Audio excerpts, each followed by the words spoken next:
keanekaragaman hayati biasa dikenal dengan biodiversitas. Biodiversitas merupakan ukuran ataupun patokan tentang penentu kesehatan bumi.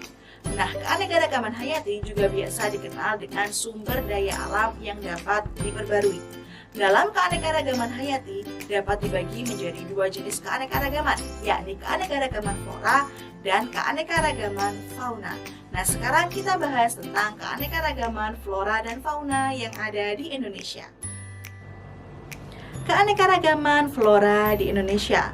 Flora artinya tumbuhan, sehingga keanekaragaman flora merupakan keanekaragaman tumbuhan. Mengapa ya Indonesia memiliki keanekaragaman flora?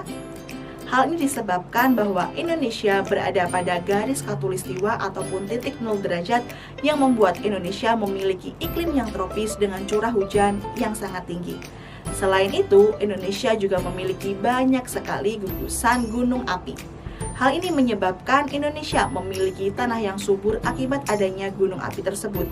Dengan curah hujan yang tinggi, iklim tropis, dan tanah yang subur membuat Indonesia memiliki keanekaragaman flora yang sangat banyak.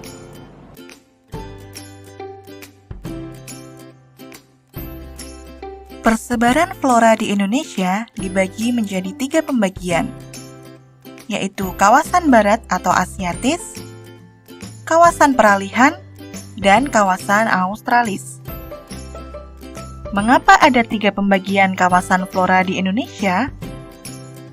Hal ini dilakukan untuk memudahkan mengetahui dan menganalisis jenis flora di suatu daerah yang dipisahkan oleh iklim dan geografinya.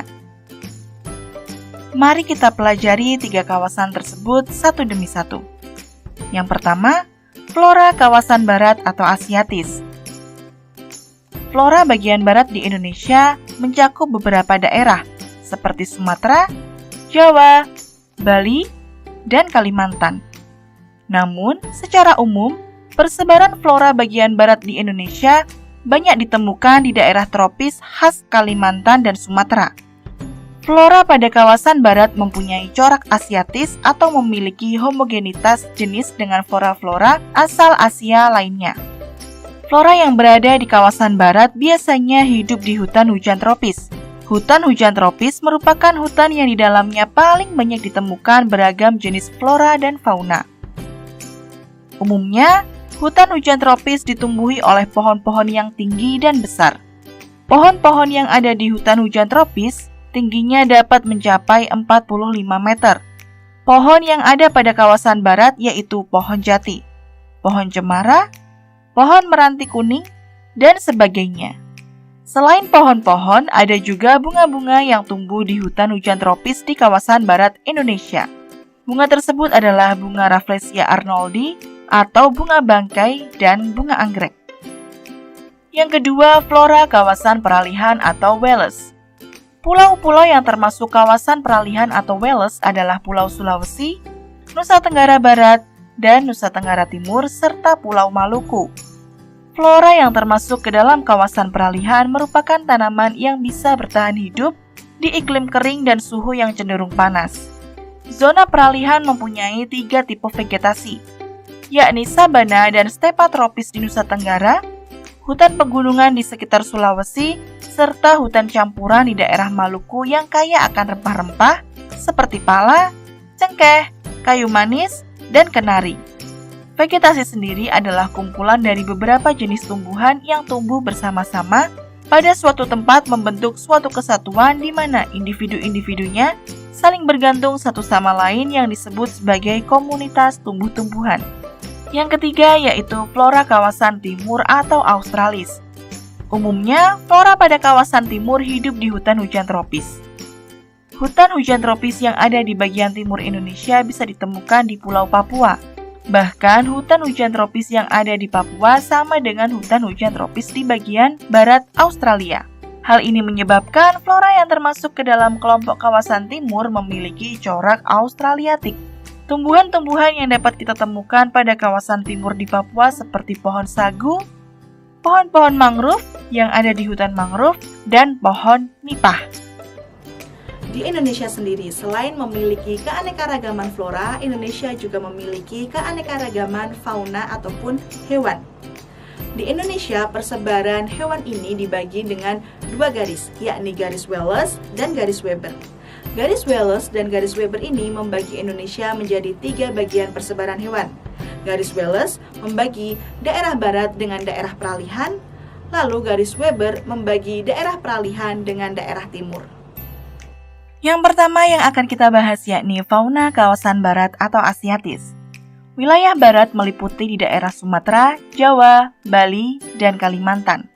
Hewan yang berada di wilayah ini memiliki kesamaan karakteristik dengan hewan yang berada di daerah Asia. Hewan pada daerah ini biasanya mendiami daerah hutan hujan tropis. Jenis hewan yang mendiami daerah barat biasanya berbadan besar atau berjenis primata seperti gajah, harimau, dan badak Sumatera. Dan juga tapir, badak bercula satu, beruang madu, orang hutan, tarsius, kukang, serta uwa-uwa.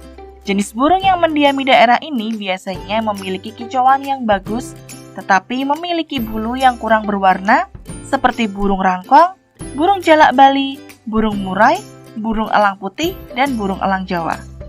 Yang kedua yaitu fauna kawasan peralihan. Wilayah peralihan adalah wilayah di mana hewan yang mendiaminya memiliki ciri yang berbeda dengan daerah barat dan timur. Wilayah peralihan meliputi Sulawesi Selatan hingga Kepulauan Aru. Hewan yang berada di wilayah ini dapat dikatakan sebagai hewan endemik Indonesia karena tidak memiliki kesamaan dengan daerah lain.